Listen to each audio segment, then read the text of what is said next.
Some breaking news just in. President Trump has revoked the security clearances of more than a dozen officials, including his predecessor, Joe Biden, Kamala Harris, the former vice president, Hillary Clinton, Liz Cheney, and several others. The prosecutors who went after him, Alton Bragg, and others. Joining us in our fifth seat on this is Paul Rykoff, who's the founder and CEO of the Independent Veterans of America and is an Army veteran who served in Iraq. This is a continuation, Paul, of what we've seen Trump do. He's rescinding these security clearances. He's blocking their access to secure federal buildings, and it seems this is all just about retribution.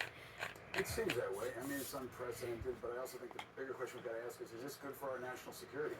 Is it good to have a current president locking out the former president? And I think it just deepens a divide that exists between the last administration and this one, which at the end of the day, if you put partisanship aside, I don't think is good for our national security. And I think that's the prism we have to look at everything through this week. When we talk about Elon Musk, we talk about the cuts at the Pentagon, talk about the trans purge that's going on. All of it has to be seen beyond the partisanship and about what's most urgent for our national security and how it impacts things like the morale of our troops, the morale of our intelligence personnel, the morale of our FBI. That does matter. And I think the ongoing chaos is maybe the thing that I want to underscore. Chaos is not good for our national security. Our enemies celebrate chaos, and every 10 minutes or so, we've got a new reason to have chaos. So, Tiffany, I wonder how you see this. I mean, what is the point of rescinding these clearances for people who, frankly, there's no reason to do this at all? Well, they're not relevant in our American political system going forward. And, Joe Biden should have his security clearance revoked with his mental status. Mental status? Our former president, Joe Biden, who couldn't string a sentence together, who clearly showed signs. That's a bad faith argument. Yeah, that is not a bad faith look, argument. I want to listen. And not only that, you want to talk about chaos, the failed departure in Afghanistan, where we saw people hanging on American airplanes. No shortage of chaos. I will concede that Joe Biden's he should not have a security clearance because mental Joe Biden's status. fitness to hold the office was in question. Absolutely. But I think you would also, and that questions in his security clearance. Also concede that you actually don't know if there is, what did you say, mental decline or anything like that. You don't know what that is, or if there is any at all. He's an older man. The American people clearly he did should not have a want him security to run for clearance. president again. But so is Donald Trump. They're only a few years I mean, apart. Donald Trump forgot to sign something today, so I mean, I don't know if we want to get into that game. But listen, this is all fun and games until something terrible happens, until we have a crisis that threatens this country and that threatens all of our safety and our security. And we should be able to transition from one president administration to another without this type of disruption. I think you would agree it's not a good idea. It's not a good idea. It wouldn't be a good idea to Joe Biden. Nothing done that to Donald Trump before.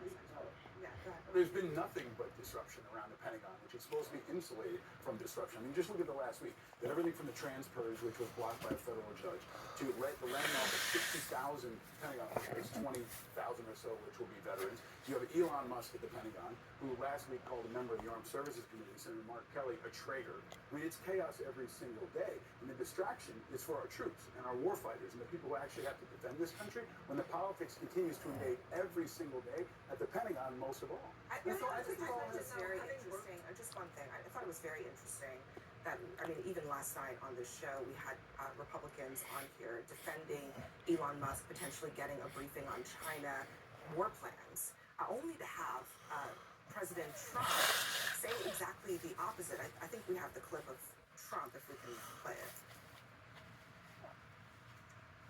These are terrorists. You didn't have that on January 6th, I can tell you. You didn't have anything like that on January 6th, which is sort of amazing because on January 6th, the Democrats were talking. Nobody was killed other than a very beautiful young woman, Ashley Babbitt.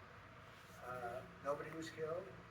And you look at what's going on now with these terrorists. He's a terrorist, and that's an organized event. Not that clip, but he did talk about how he doesn't think that Elon Musk should get access to this, in part because of his business conflict. So it's either he didn't know that this was happening, or maybe he did know and pulled it back when he saw the heat he was getting. Either way, it's kind of disturbing. It is disturbing, but it's also par for the course with this president. I mean, in our last segment, we were talking about kind of throwing the Secretary of State under the bus. I mean, that's what he tends to do.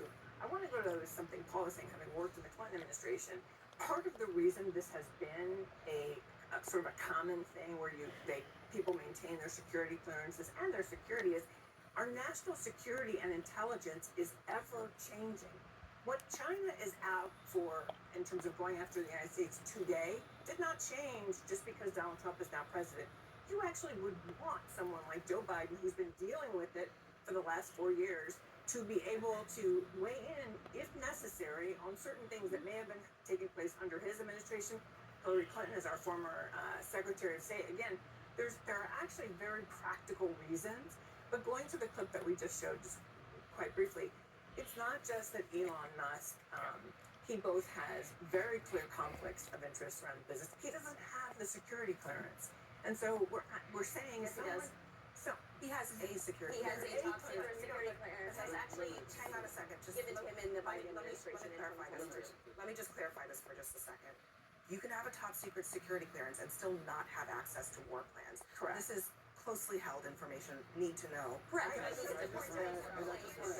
let me say it again. He has a security clearance, we don't but know what it's level. not clear that he or really anyone else with a top secret clearance has a need to know reason to have this When I clearance. was in the administration, I had a top secret clearance, and that's one level. There are several other Many others, levels. Yes. The other piece I'll just say about Elon Musk that I find very dangerous that we don't talk enough about, it's the access to the data.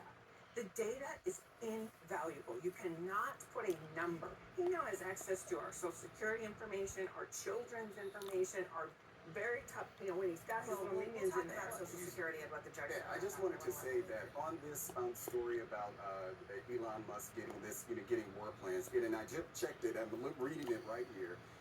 These defense officials said that it was going to be an unclassified briefing, and since then they've also said they wasn't sure the extent of this conversation they were going to have about war plans. So it isn't that he was going in there to get these war plans about China. He met with at the Pentagon. It was about I think they said it was about an hour or so, but it has since been clarified. And the reporting actually says that he wasn't given a classified. But we don't even know at this point whether or not it's actually true that the purpose of him being there was to get war plans when it comes to China. But if he were, though, it was an unclassified briefing, and as a special government employee, he might have some sort of interest in that. I don't know. The point is that it's not clear and it's constantly chaotic, and at best It's an anonymous source, too. It's clumsy and sloppy. And they're not on the same true. page. Reporting Can is I clumsy finish? and sloppy. Yeah. Let's use another example. They erased Jackie Robinson from the Department of Defense and the Tuskegee Airmen and any number of other people who were heroic people who served our country. They said maybe it was a mistake. The Pentagon is not a place where we can make mistakes. It's not a place with a margin of error. If they're making mistakes in that area, what are they doing in Syria? What are they doing around security clearances? What are they doing in other areas? The issue we most need to be concerned about is sloppiness and incompetence. And when people are not on the same page in our national government or our national security, our enemies are celebrating. Well, I don't think removing web pages is the same as what the Pentagon or the administration is doing when it comes to our foreign policy. I don't like the fact that it happened, but it's not the same. Joel, you were going to say something. No, I was just going to ask a question. What would actually be the rationale for someone like Elon Musk to have access to that? Like, do you feel that Elon Musk should have Access to what, though? You don't even know what that is. Access to anything that he accept would have to say. He that was don't know. invited to the I He's don't panel. know supposed to be there to help make our government more efficient, I agree. work Yep. better. He has nothing to do with our national security. He has nothing to do with Well, I don't know should. that. He actually does. He has billions of dollars of government You're correct. contracts. He's He a should. defense contractor, which is why he should be conflicted out on many of these conversations and briefings. Yeah, I mean, look, as I said earlier, Donald Trump himself indicated that he didn't know what this was about, and he had to go find out. And then when he found out, he said it's not happening. So, on some level, we've been in Well, he is his secretary of defense, who can operate independently. There's a reason sometimes these stories come out, and it's to prompt action, which it clearly But it was did. one anonymous source that reported No, to the Wall Street The Journal. Wall Street Journal had two sources. The New York Times had multiple sources as well. All right, Hoff, we appreciate you. Thank you very much for joining us. Everyone else, stick around.